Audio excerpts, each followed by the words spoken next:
ciri khas kita, Ya. generasi-generasi yang lahir pada waktu itu memiliki jiwa yang kompetitif, kompetitor. Ya. Karena memang kita lahir pada suasana kemiskinan. Belum di dalam Di ya. Bombana itu, urat emas itu kedalaman 3,5 meter sampai 47 hampir 50 itu tempatnya emas. Jadi itu yang dibawa-bawa kemarin itu hanya yang dibawa-bawa aja proses ini aja alam. Tradisional Pak ya. Tradisional.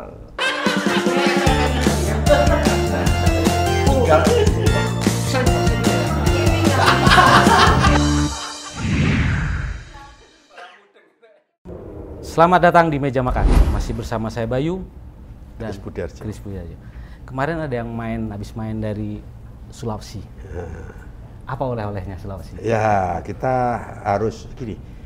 Pembangunan sekarang ini kan Indonesia sentris, bukan Jawa sentris. Ya. Jadi Indonesia artinya pemerataan bangunan itu dijalankan. Ya. Nah, oleh-olehnya kita ingin tahu seperti apa perkembangan Oleh-olehnya daerah. orang ini. Orang yang akan bercerita tentang perkembangan daerah dan potensi daerah untuk berkembang. Oh, siap. Sehingga Indonesia Emas 45 betul-betul bisa terwujud Terlaksana. insya Allah. Siap. Nah, oleh karena itu tamu kita hari ini satu adalah mantan Kapolda Gorontalo, Inspektur Jenderal Dr. Anas. Woi. Dan Tapi juga bentar, selamat dulu kemenangannya. Oh iya. Ketua Harian BRP. Selamat dulu Pak, selamat atas dulu Pak. keputusan Mahkamah Konstitusi Iya. yang menetapkan kemenangan Pak Prabowo Gibran. Siap. Selamat Pak, selamat Pak. Selamat. Dan juga yang kedua tamu kita dari Sulawesi Tenggara, seorang pengusaha, pengacara yang kita akan pengen bertanya tentang kondisi pembangunan di Sulawesi Tenggara dan potensi ekonomi yang dapat dikembangkan di sana itu apa dan bagaimana keberhasilan pembangunan di era pemerintahan sekarang itu udah bagus banget di Sulawesi Tenggara, udah maju betul sehingga menjadi kota tambang, kota nikel dan macam-macam lambangnya di sana ada emas. Satu dari kacamata mantan penegak hukum, Ya, satu mata pengusaha. satu pengusaha. Tapi mereka menguasai wilayah-wilayah itu, memahami dan baru saja hadir dari wilayah sana juga. Selamat datang di Meja Makan. Pak Yusuf Tawalu, Dr. Yusuf Tawalu. Siap. Dua dokter nih dua-duanya nih. Pertanyaannya harus kelas nih. Harus berkelas, akademis. Jadi pertama Pak Nas, gimana kondisi Gorontalo saat ini Pak? Jadi perkembangannya pembangunan kan baru provinsi baru 2 kali ada gubernur kan yang terpilih ya, pertama Pak siapa itu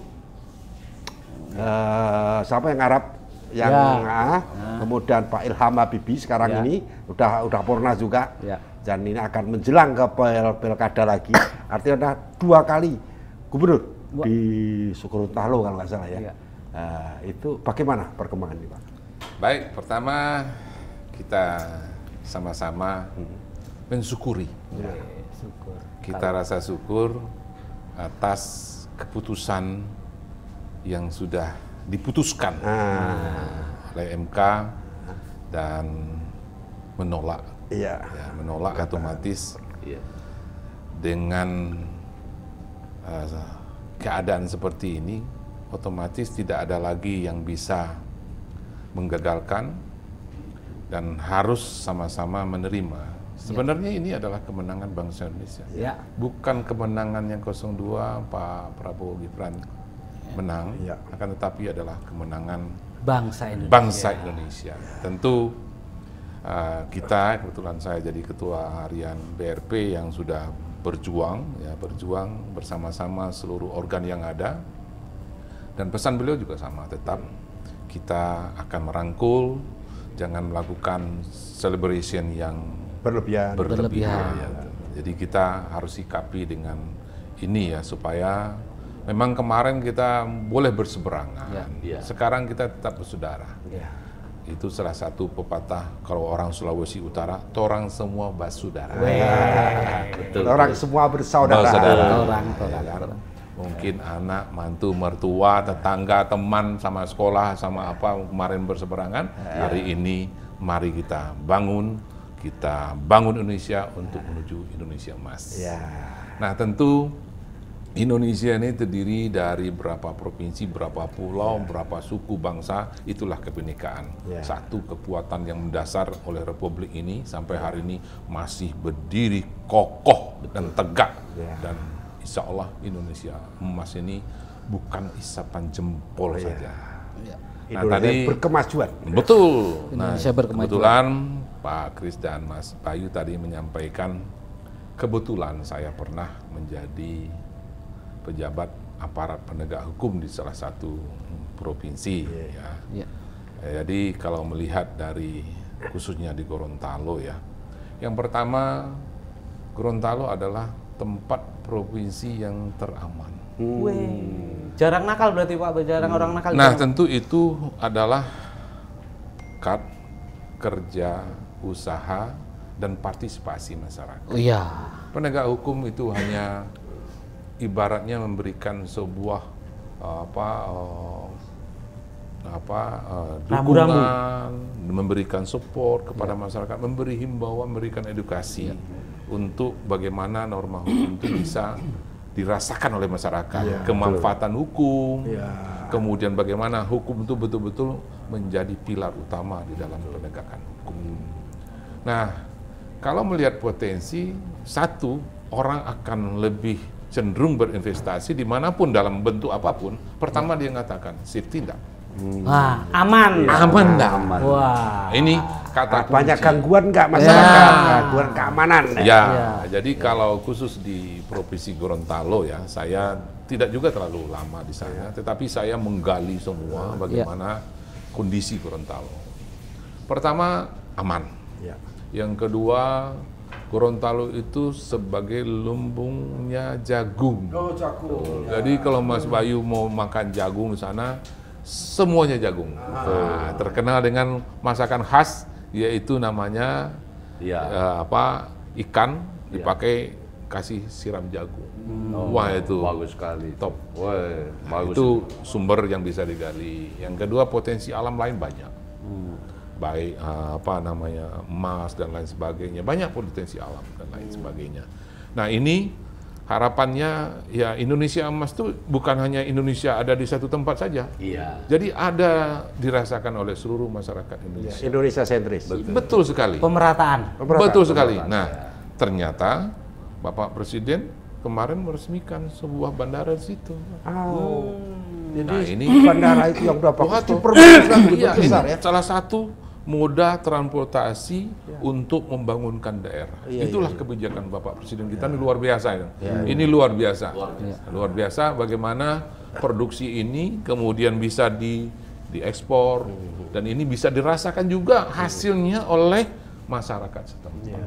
Nah, itu. Jadi dari kacamata saya untuk pengembangan atau berinvestasi di Provinsi Gorontalo ini sangat memungkinkan. Ya.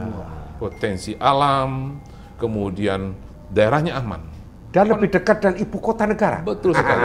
Itu. Nah, Ya, Pak Kris, Ya, ada yang itu dia, Pak. mungkin sesuatu yang mungkin boleh saya katakan. Saya pernah melaporkan ke pimpinan pusat itu 1 kali 24 jam 0 kriminalitas. Wih. Satu provinsi, Pak ya? Betul, Mas Ayu. Saya tadi berpikiran ini pasti membuatnya supaya ABS. Asal Bapak senang. Iya, laporan nggak jelas ini nih. Saya pasang semua, saya cek satu persatu sampai dari polseknya, sampai dari polresnya, betul nggak? betul. Betul, tidak ada laporan. Luar biasa, Gorontalo ya. Gorontalo. Jadi kalau saya katakan tidak salah berinvestasi di Gorontalo, apalagi sudah menjadikan perhatian dari pemerintah pusat, Pak Jokowi sudah membangun transportasi untuk bagaimana ini. Nah, itu yang terpenting adalah dari kaca kita bagaimana membuat tempat itu aman berinvestasi.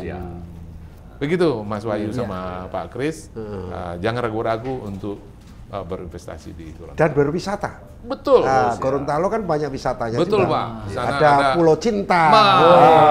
Pulau Cinta. Kalau di sana Pak, untuk wisata khusus pantai dan laut, kata-katanya cuma 2, indah dan indah sekali.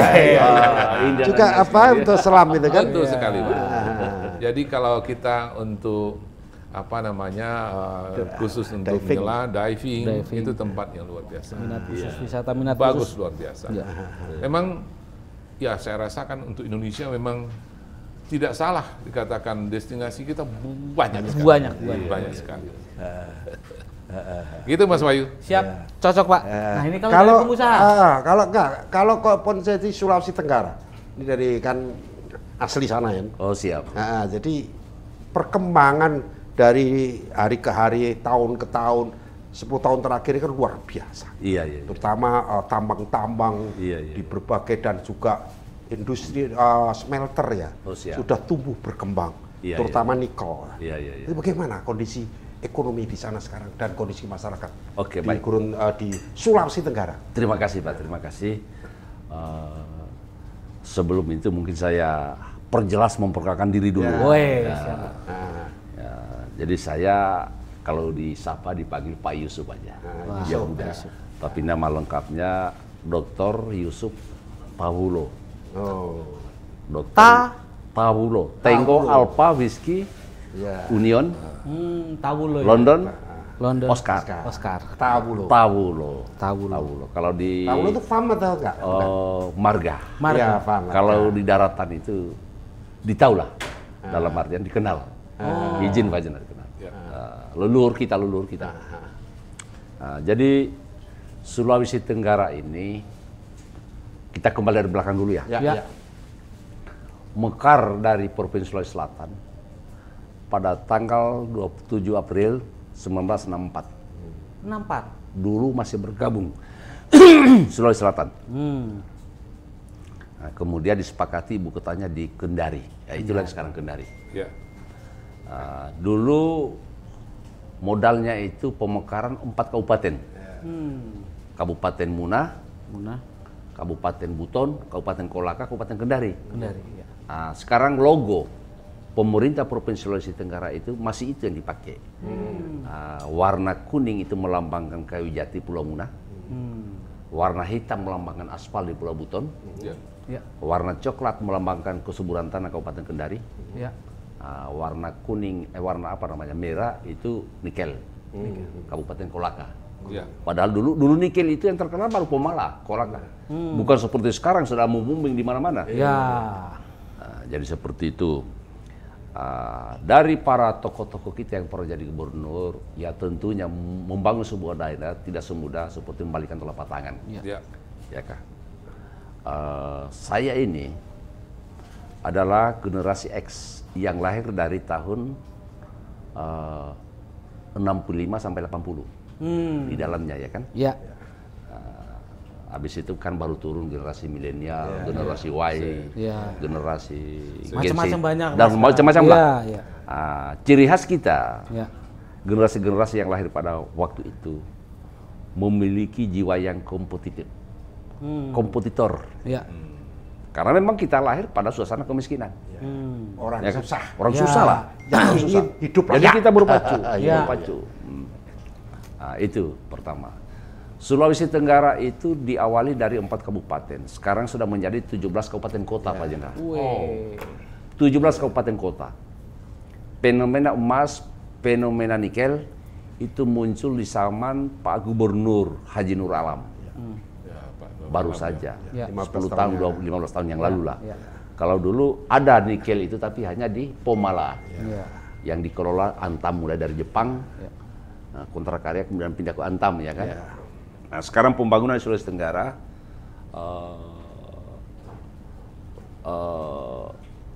pada waktu itu yang saya dapat, saya masih di STM Negeri Kendari dulu. Itu lahir seorang pemimpin namanya Laude Kaimuddin. Wah, itulah yang mulai menata kota Kendari. Dulu kota Kendari jalannya kayak lubang hidung, Pak. Dengan segala macam cara Pak Kaimuddin melebarkan, jadilah lebar-lebar sekarang. Lebih lebar jalan Taman daripada jalan Jakarta.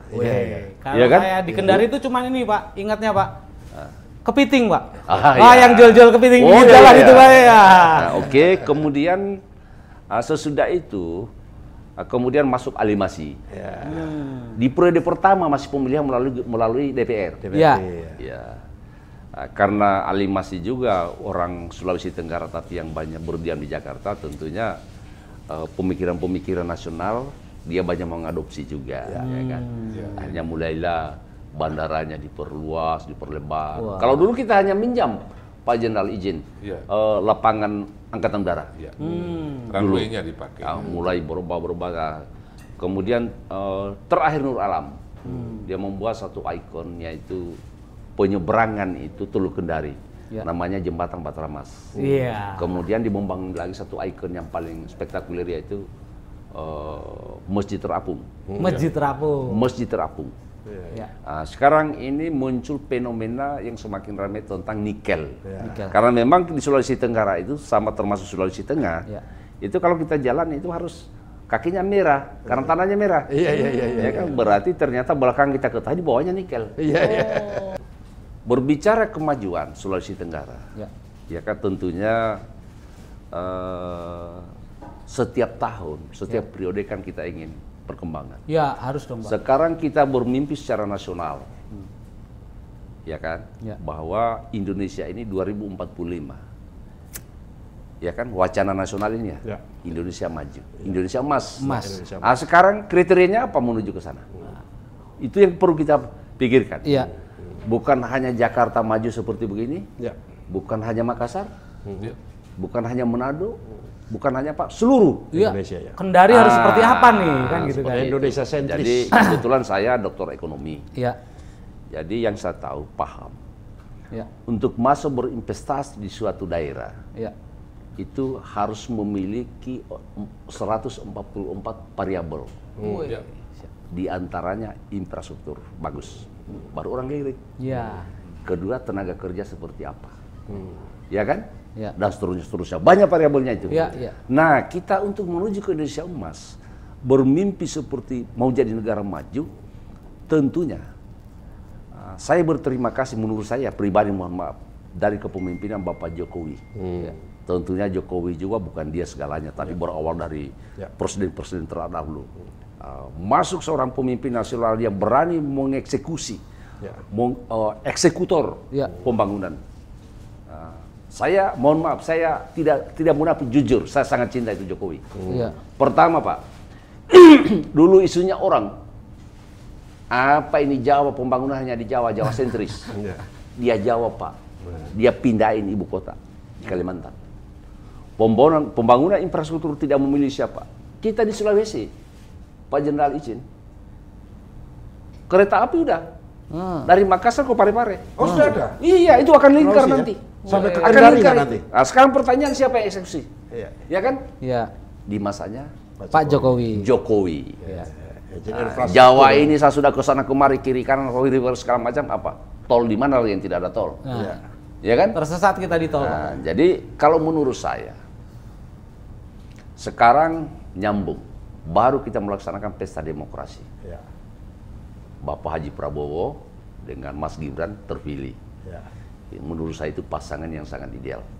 Saya sangat yakin kesinambungan pembangunan nasional akan berjalan dengan baik. Amin. Saya sangat yakin. Ya kan? Indonesia ini negara terbesar, kalau nggak salah nomor 5 atau nomor 4 di dunia. Terluas ya. Terluas 15 kalau terluas. Pulaunya itu Indonesia tahu nggak? Terbanyak. 17.677 pulau. Yang ada namanya itu baru 6.000. Yang lain belum ada namanya. Ya kan, bagaimana Indonesia ini luasnya. Nah, untuk membangun seperti Indonesia ini memang kita butuh figur-figur yang betul-betul melihat Indonesia dari Sabang sampai Merauke, Pulau Rote sampai Pulau W itu satu hamparan yang perlu dibangun secara menyeluruh. Ya kan? Yang perlu dibangun secara menyeluruh. Tidak mulia itu siapa di situ. Nah, kriteria ini sama Pak Jokowi. Sekarang nyambung dengan Pak Prabowo. Melalui kesempatan ini saya nggak munafik Pak, sportif saya katakan. Prabowo itu tidak kepentingan apa-apa. Dia hanya mau ingin berbakti kepada negaranya di akhir-akhir kehidupannya. Didampingi dengan seorang anak milenial. Kan nyambung ke depan. Menuju 2045, Indonesia emas, Indonesia maju. Pas kalau menurut saya. Ya kan? Sangat pas. Nah, makanya saya pernah berkelakar di sebuah warung kopi. Katanya, oh, ya biasalah Pak menjelang pemilihan kemarin. Ya. Begini. Saya bilang begini. 10 tahun yang lalu, 15 tahun yang lalu, 10 tahun dan segala macam, yang berhadapan di Indonesia hanya 2 masa. Masanya Pak Jokowi dengan masanya Prabowo. Ini tahun bersatu. Bagaimana kamu lawan? Saya bilang begitu. Kalau di Kendari banyak warung kopi itu Pak. Yang terkenal apa Pak? Haji siapa itu Pak ya? Oh, yang ada 3 cabang atau 4 cabang itu Pak iya, ya? betul. Iya. Jadi ingat Sulawesi Tenggara Indonesia mini ya. Iya. Populasi Jawa banyak. Ya. Bali banyak. Iya. NTT banyak. Apalagi Bugis dan Makassar kan satu kampung. Segala macam suku sana Pak. Sangat nasional. Jadi saya mengenal angka dan huruf di zaman Soeharto. Iya. Saya masuk SD tahun 74. Tamat tahun 80. Tamat SMP 83. Tamat STM Negeri Kendari 86. Jadi saya mulai mengenal angka dan huruf. Makanya saya jangan singgung-singgung Soeharto kalau saya ada. Samara itu. Ya kan? Karena saya rasakan Pak. Sulawesi Tenggara dulu, saya masih umur 6 tahun, 7 tahun. Kalau ke pasar, ya apa adanya lah. Tanaman-tanaman tradisional Pak. Kalau tanam kacang juga kadang kala ulat-ulatan segala macam. Ketika datang transmigrasi Jawa dan Bali, terjadilah di situ sinkronisasi, perpaduan apa istilahnya, pembauran antar suku. Akhirnya sekarang apa? Di Sulawesi Tenggara apa yang dijual di pasar Pondok Labu, di pasar Minggu ada di sana. Dan kedua berbicara jauh pembangunan infrastruktur, saya bilang Anda jangan terlalu ngomong politik segala macam. Saya ini di Jawa mana? Dari barat sampai ke timur, utara dan selatan, di mana? Di Sulawesi Tenggara ini sudah tidak ada infrastruktur yang rusak-rusak amat. Tapi di sana, saya sudah puluhan tahun di Jakarta. Coba ke Cianjur Selatan, mohon maaf. Masih seperti tahun 45 Pak. Padahal pinggir Jakarta ini. Jadi Anda salah kalau mengatakan bahwa ada penganatirian. Itu hanya ngomong politik doang. Demikian Pak Jenderal. Makasih. Baik Pak Yusuf, saya sebetulnya khusus untuk Sulawesi ini Pak, sudah semua ya. Saya pernah di Gorontalo, lama di Makassar, kemudian lama di Sulawesi Utara, dan kebetulan di Kendari. Nah, tentu bahkan mendapat gelar Pak ya di sana. Banyak sekali Mas Wahyu. Raja. Jadi ya kalau pembangunan dan Sulawesi ini memang apa yang disampaikan. Kalau jujur mengatakan bahwa kepemimpinan Pak Jokowi ini bukan kepemimpinan orang Jawa. Contoh kayak Sumatera sekarang sebetulnya udah jalan kayak sekarang Jakarta Palembang itu cuma berapa Pak? 10 jam paling ya.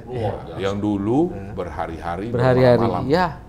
Tapi ya mereka merasakan mereka tidak pernah ya istilahnya mengucapkan terima kasih lah. Wah, alhamdulillah kok bisa gitu. Semuanya kurang aja semuanya. Tapi ya wajar. Semuanya salah aja. Tapi ya wajar. Wajar namanya orang dan manusia masyarakat. Nggak ada yang terpuas. Tidak ada yang sempurna. Masih ada punya kekurangan. 270 juta Pak.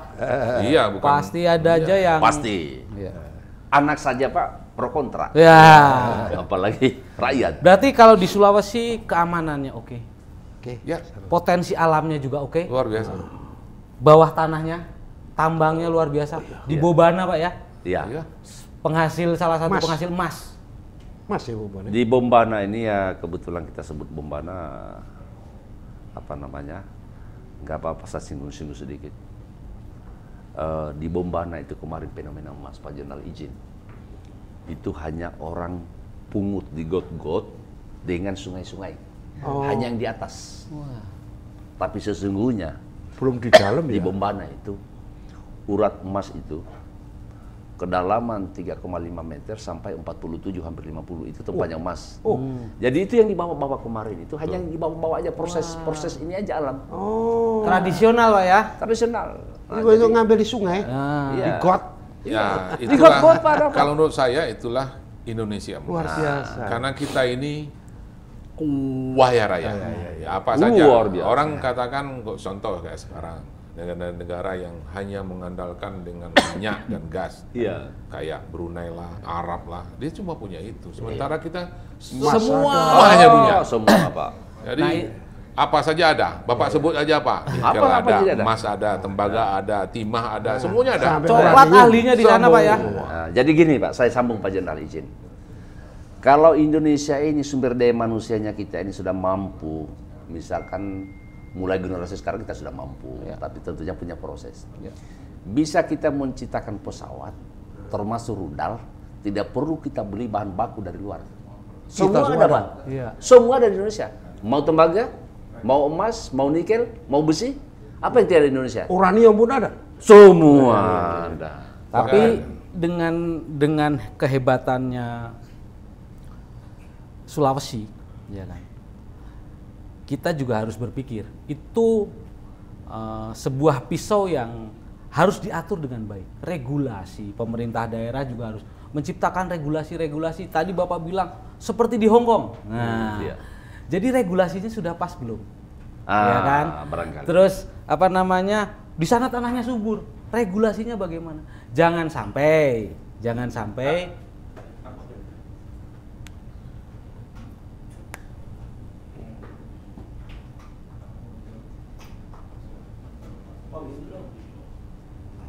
udah lanjut. Izin.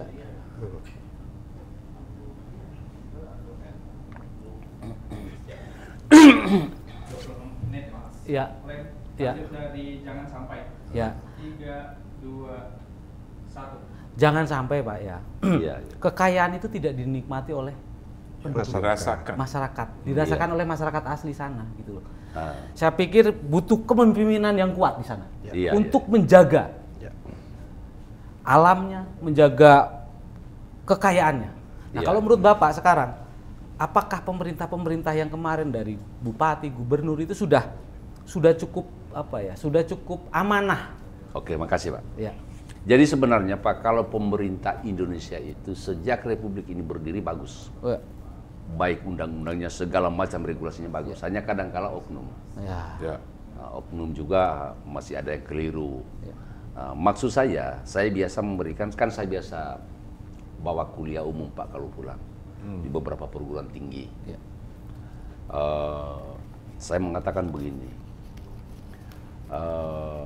Indonesia ini khususnya, apalagi Sulawesi Tenggara, sekarang yang diandalkan potensi sumber daya alam. Kalau di negara-negara maju bukan lagi itu. Yang diandalkan potensi sumber daya manusia. Ya kan? Tetapi kita harus paham, ini Indonesia merdeka kan baru 70 tahun. Kalau kita kembali sejarah Amerika, tahun 1800-an, presidennya pada waktu itu Abraham Lincoln, ya kan? Amerika belum semaju seperti Indonesia baru 70 tahun, Pak. Nah, sekarang pertanyaan, Pak. Kalau kita ini semua sudah tidak ada di dunia, diberikan Tuhan kesempatan, coba kamu hidup dulu lihat dunia ini, seperti apa majunya, Pak. Kita akan kaget. Jadi Indonesia begini, Pak. Menurut saya itu pertumbuhan dan kemajuan sudah luar biasa. Termasuk sumber daya manusianya. Ya kan, hanya memang masih ada kekeliruan yang saya katakan tadi itu. Terutama kita sebagai masyarakat yang kita percaya memimpin kadangkala masih banyak mementingkan kepentingan pribadi. Tapi kalau undang-undangnya nggak ada yang salah, Pak. Regulasinya udah oke. Regulasinya sudah oke. Nah, seperti contoh, yang berusaha di dunia tambang. Ya maaf Pak Jenderal, saya juga pengusaha tambang nih, tapi tidak pernah saya pulang nambang di daerah saya. Saya daerah lain kan bukan bidang saya, bukan penambang nikel saya. Ya kan? Saya penambang emas. Tapi tidak usah saya menyebut di mana. Tapi yang jelas saya bukan penambang nikel. Saya kadang pulang, Pak, namanya kita punya tanah tumpah darah. Di mana-mana ada keluarga, kadang-kadang bilang pesta, aduh kasihan. Saya lihat. Contoh, tapi beliau saya sudah dengar statementnya Pak Jokowi itu beberapa bulan lalu sebelum Pilpres itu bahwa hati-hati. Jangan coba-coba tiba-tiba kau masukkan wilayah IUP kamu, di dalam wilayah IUP itu ada kebunnya orang. Karena banyak terjadi begitu, Pak. Jakarta tinggal langsung upload 7.000 hektar. Iya kan? Apalagi mohon maaf kewenangan-kewenangan yang lalu kita harus jujur itu. Banyak ditaruh di Jakarta. Ya kan tiba-tiba dimasukkan IUP pada kebun kopinya orang, kuburan orang tuanya di situ, nggak pernah tahu, tiba-tiba bunyi eksa, Pak. Bunyi dibikin jalan, kaget orang, tidak dapat apa-apa. Itu Pak, itu Tidak yang dapat harus. apa. Betul, kalau untuk berbicara PAD mungkin termasuk pajak negara, iya. Tapi ingat ini, yang jaga gunung ini 7 turunan, Pak. Ya. Tidak dapat apa-apa. Malahan tanahnya kalau dimuat nikel itu karena berdebu, tanahnya jadi merah, rumahnya jadi merah, Pak. Nah, kemudian yang dikatakan reklamasi. Ingat itu, Pak. Selengkap apapun perizinan kita, tidak akan masuk alat kamu itu dibenarkan pemerintah masuk itu sebelum kau bayar reklamasi. Ya. Kalau wilayah kamu 1000, kau ditanya dulu berapa dulu kamu tambang bulan ini. Iya. Bikin program Iya. supaya saya lihat. Oh 100 hektar bayar dulu, ya kan? Bayar dulu. Maksudnya itu reklamasi, Pak. Iya. Ketika kamu habis gali ini, kan sudah kita store uang pemerintah nih. Tenderkan. Kemudian tanah yang pernah digali ini nggak usah tetap diratain kembali, kemudian tanami tanaman-tanaman yang bisa menyuburkan. Maksudnya kita sudah ambil potensi sumber daya alamnya di bawah, kita tanami subur kembali tanah. Ketika generasi kita yang akan datang, 7 turunan yang akan datang, dia tebang jadi lahan pertanian subur. Ya, Tapi sekarang kadang-kala banyak dikasih bonganga aja, Pak. Iya, berkesinambungan Pak ya. Nah, pertanyaan saya, bukan kontraktor yang salah, Pak. Karena tidak bisa dia menambang sebelum dia bayar reklamasi itu. Nah, kembali kebijakan tadi. Bukan pemerintah, bukan. Yang salah ya itu tadi, oknum-oknum yang sementara diberikan kekuasaan. Itu yang jadi masalah. Mudah-mudahan harapan saya, di era Pak Haji Prabowo ini, seorang pemimpin yang tegas, mudah-mudahan yang diluruskan semua itu. Mampu menjaga kekayaan alam kita, juga melanjutkan kepada anak cucu kita, gitu kan Pak ya? Nah, jangan salah, Pak. Siapa yang mengatakan tidak ada emas di Cina? Siapa bilang tidak ada emas nikel di Cina? Siapa bilang? Ya. Banyak, mereka tidak korek dulu, ada program, Pak. Ya. Kamu di luar dulu. Ya. Kamu di luar dulu. Kalau di luar udah habis baru. Di luar nanti sudah habis, tidak ada cadangan, sama halnya minyak. Siapa bilang banyak di Timur Tengah minyak? Yang paling banyak di Amerika. Tapi sekarang yang terkenal dari Timur Tengah. Karena di sana simpan cadangan. Itu yang kita nggak paham, Pak. Mohon maaf sekali. Jadi maksud saya begini, kita tertolong dengan potensi sumber daya alam yang ada. Tetapi kita berpikir tentang generasi kita yang akan datang. Ya. Nah, kira-kira demikian. Ya. Mantap. Jadi pengelolaan sumber daya alam harus tetap menjaga kelestarian lingkungan. Ya, Dan yang paling penting adalah lingkungan. pemberdayaan masyarakat setempat. Ya. Jangan sampai penduduk pemilik daripada lahan-lahan itu ataupun statusnya apapun dia Iya. yang sudah mendiami daripada lahan-lahan yang kemudian dijadikan tambang ini menjadi penonton. Iya, Pak. Dan bahkan menjadi orang susah. Jadi jangan sampai tikus mati di Lumbung padi. Makanya Pak Jenderal, izin saya potong. Saya bilang begini, sekarang ini memilih pemimpin tidak perlu pintar-pintar amat. Yang penting dia komitmen. Nah. Memperhatikan rakyatnya seperti anaknya yang mau dibangun, Pak. Ya. Ya kan? Ya.